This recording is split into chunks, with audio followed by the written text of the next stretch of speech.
Mars media நேயர்களுக்கும் அன்பர்களுக்கும் இந்த நாள் இனிய நாளாக அமைய எல்லாம் வல்ல இறைவனை பிரார்த்திக்கின்றோம்.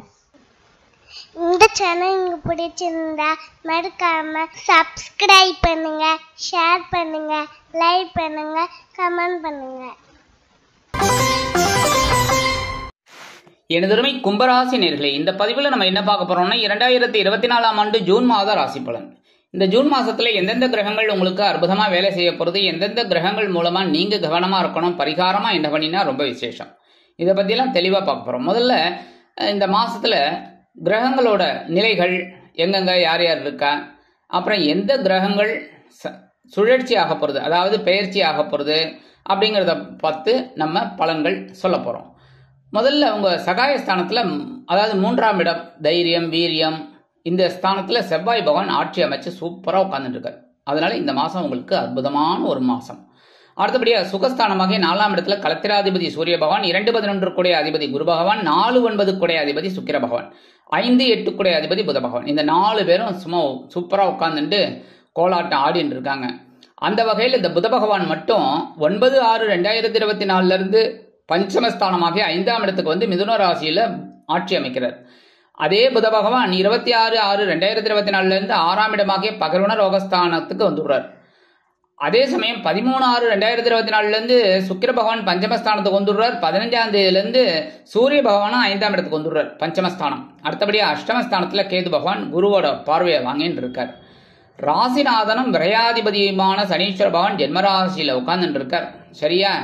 அதே சமயம் தனவாக்கு குடும்பஸ்தானத்துல ராகு பகவான் சூப்பரா உட்கார்ந்துட்டு உங்களுக்கு சில நன்மைகளை செஞ்சுட்டு இருக்கார், சில பிரச்சனைகளை கொடுத்துட்டு இருக்கார். இந்த வகையில தான் இந்த மாசத்துல கிரகங்களோட சஞ்சாரங்கள், சுழற்சிகள், பெயர்ச்சிகள். அந்த வகையில முதல்ல பார்த்தீங்கன்னா சகாயஸ்தானமாக 3ஆம் இடத்துல செவ்வாய் பகவான் ஆட்சி அமைச்சு இருக்கிறதுனால ரொம்ப அற்புதமான பலன்கள் உங்களுக்கு கண்டிப்பாக கிடைக்கும். முயற்சிகள் வெற்றி அடையும். முயற்சிகள் வெற்றி அடையும் அப்படின்னா என்ன அர்த்தம்? முதல்ல நீங்க முயற்சிகளை மேற்கொள்ளணும். கும்பராசிக்காரர்கள் எந்த ஒரு வேலையை கொடுத்தாலும் டக்கு டக்குன்னு செய்வீங்க. முயற்சி செய்யணும் இந்த நேரத்துல. அதாவது இப்ப வேலை தேடுறேன் அப்படின்னா நிறைய அப்ளிகேஷன் போடுங்க, கண்டிப்பா நிறைய இன்டர்வியூ வரும். ஏன்னா உங்களோட அறிவுக்கும் ஆற்றலுக்கும் கண்டிப்பா ஒரு இது வரும். அப்ப அதை பிடிச்சுக்கோங்க, அதான் முயற்சி எடுத்துக்கோங்க, கண்டிப்பா வெற்றி.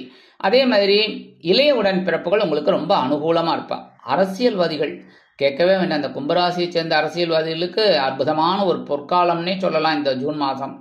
அடுத்தபடியா கலைத்துறை நண்பர்களுக்கெல்லாம் வாய்ப்புகள் உருவாகும். ரத்த சம்பந்தம் உள்ள எந்த உறவுகளும் உங்களுக்கு ரொம்ப அனுகூலமா இருப்பா. சில பேருக்கு வீடு மனை வாகனம் வாங்கும் யோகம் உண்டாகும். சீருடை பணியாளர்களாகிய காவல், இராணுவம், தீயணைப்புத்துறை, மருத்துவத்துறையில் வேலை பார்க்கும் நண்பர்களுக்கு எதிர்பார்க்கும் இடமாற்றம், பதவி மாற்றம், பதவி உயர்வு, சம்பள உயர்வு மிக மிக மிக மிக அருமையாக கிடைக்கும். அடுத்தபடியா சுகஸ்தானம் 4ஆம் இடத்துல சில கிரகங்கள் இருந்தால் ரொம்ப நல்லது. அந்த வகையில உங்களுக்கு கலத்திராதிபதி சூரிய பகவான் இருக்கார். அடுத்தது தனவாக்கு குடும்பஸ்தானாதிபதியும் லாபாதிபதியுமான குரு பகவான். அடுத்தபடியா சுகாதிபதி பாக்கியாதிபதி சுக்கிர பகவான். அதே மாதிரி பஞ்சமாதிபதி அஷ்டமாதிபதி புத பகவான். இந்த 4 பேரும் இருக்கிறது ரொம்ப விசேஷம். ஆனா என்ன ஒண்ணே அப்படின்னா உடம்பு ஆரோக்கியத்துல கவனமா இருக்கணும். உடம்பு ஆரோக்கியம் அப்படின்னா என்ன? உணவு கட்டுப்பாடு. இப்ப சுகர் பேஷண்ட் அப்படின்னா கண்டிப்பா சுகர் அந்த சம்பந்தப்பட்டதெல்லாம் தவிர்க்கணும். பரவாயில்ல, அதெல்லாம் ஒன்றும் இல்லை, ஒரு மாத்திரைக்கு 2 மாத்திரை சேர்த்து போட்டுக்கலாம், சரியாயிடும் அப்படின்லாம் இருக்கக்கூடாது. டாக்டர்ஸ் என்ன சொல்றாலோ அதைத்தான் கேட்கணும். அது ஏன்னா சுகர் அப்படிங்கிறது கொஞ்சம் நம்ம கவனமா இருந்தால் ரொம்ப நல்லது, கண்ட்ரோல்டா இருந்தால் ரொம்ப விசேஷம். அடுத்தபடியா இப்போ பிபி பேஷண்ட் ஊறுகாய் இதெல்லாம் சேர்க்கப்படாது, அதெல்லாம் ஒன்றும் இல்லை, நம்ம 2 மாத்திரை பிபி மாத்திரை எக்ஸ்ட்ரா போட்டுட்டா சரியாயிடும் அப்படின்லாம் நினைக்கக்கூடாது. ஏன்னா டாக்டர்ஸ் ஒன்று தான் போட்டிருக்கா. ப்ரெஸ்கிரிப்ஷன் எடுத்து பாருங்க, 1-0-0 அப்படின்னு காலையில் ஒரு 7 தடவை, ஒன்று பிஃபோர் ஃபுட்டு இல்லைன்னா ஆஃப்டர் ஃபுட்டு. அதனால அவர் டாக்டர் என்ன பரிந்துரைக்கிறாரோ அதை செய்யணும். நம்ம எக்ஸ்ட்ரா சாப்பிட்டுட்டு அதுக்காக எக்ஸ்ட்ரா மாத்திரை போட்டால் சரியாயிடும்னு நினைக்கப்படாது. சரியா? அடுத்தபடியா 5-8 கூடிய அதிபதி புத பகவான்றதுனால குழந்தைகளின் மூலம் சில நன்மைகளை நீங்கள் எதிர்பார்க்கலாம். குழந்தைகள் ரொம்ப ஆதரவா இருப்பார். 8ஆம் இதுங்கிறதுனால அஷ்டமாதிபதியும் அப்படிங்கிறதுனால கொஞ்சம் உடம்பு ஆரோக்கியத்தில் கவனமாக இருக்கும். மற்றபடி தனவரவு அப்படிங்கும்போது உங்களுக்கு ஓரளவுக்கு வந்துகிட்டு இருக்கும். உங்களோட செலவுகளை மீட் அவுட் பண்ணுறதுக்கு ஒரு வாய்ப்புகள் கிடைக்கும். உறவுகள் இந்த நேரத்தில் உங்களுக்கு நன்மைகளாக இருப்பாங்க. சில நேரம் பார்த்தீங்கன்னா வெளியூர் அல்லது வெளிநாட்டு பயணங்களின் மூலம் உங்களது வாழ்க்கையில் சில நன்மைகளை நீங்கள் எதிர்பார்க்கலாம். 9ஆம் தேதியிலிருந்து இந்த புத பகவான் பஞ்சமஸ்தானமாக 5ஆம் இடத்துக்கு வந்துடுறார்.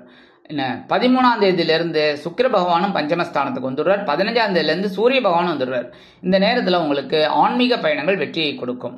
நிறைய பேருக்கு புனித பயணங்கள் செல்றதுக்கு ஒரு வாய்ப்புகள்லாம் கிடைக்கும். சில பேருக்கு பார்த்தீங்கன்னா குலதெய்வ பிரார்த்தனைகளை நிகழ்த்தக்கூடிய ஒரு வாய்ப்புகளும் அவங்களுக்கு கிடைக்கும்.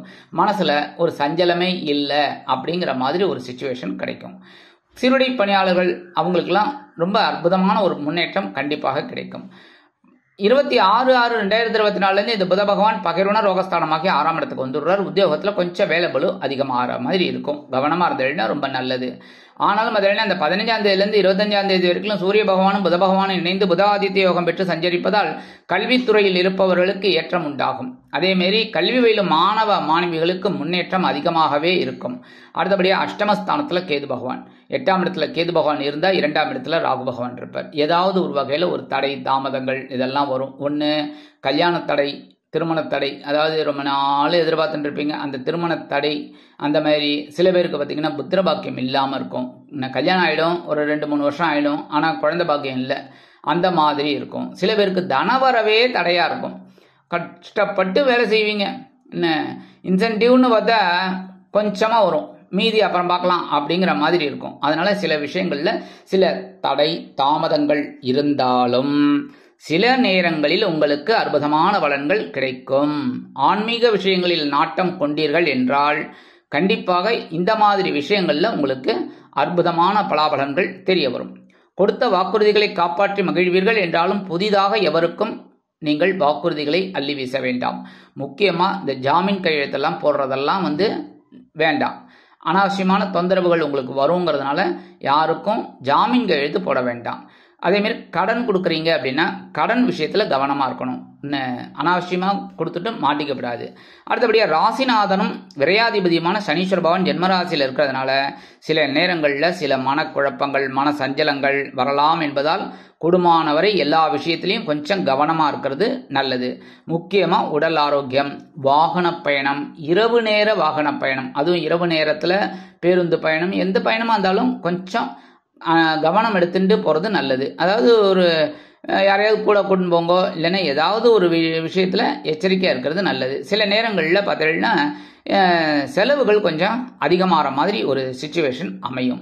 பரிகாரமாக என்ன பண்ணினா ரொம்ப விசேஷம் அப்படின்னா கண்டிப்பாக புற்றுக்கோயில் போயிட்டு வருது நல்லது. ஏன்னா இந்த ராகு கேது பிரீத்திக்கு புத்துக்கோயில் தான் விசேஷம். செவ்வாய்க்கிழமை, வெள்ளிக்கிழமை, ஞாயிற்றுக்கிழமை 3 நாள் முடியாதவா அட்லீஸ்ட் ஒரு நாள் கண்டிப்பாக போயிட்டு புற்றுக்கோயில் போயிட்டு அம்பாள் தரிசனம் பண்ணிட்டு வாங்கோ.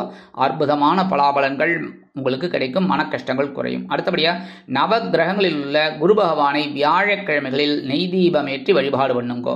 அதனாலேயே உங்களுக்கு தனவரவு தாராளமாக கிடைக்கும். உத்தியோகத்தில் ஒரு உயர்வுகள், தொழில் வியாபாரத்தில் நஷ்டம் இல்லாமல் போகும், லாபம் கிடைக்கும். அந்த மாதிரிலாம் ஒரு சிச்சுவேஷன் உங்களுக்கு அமையும்.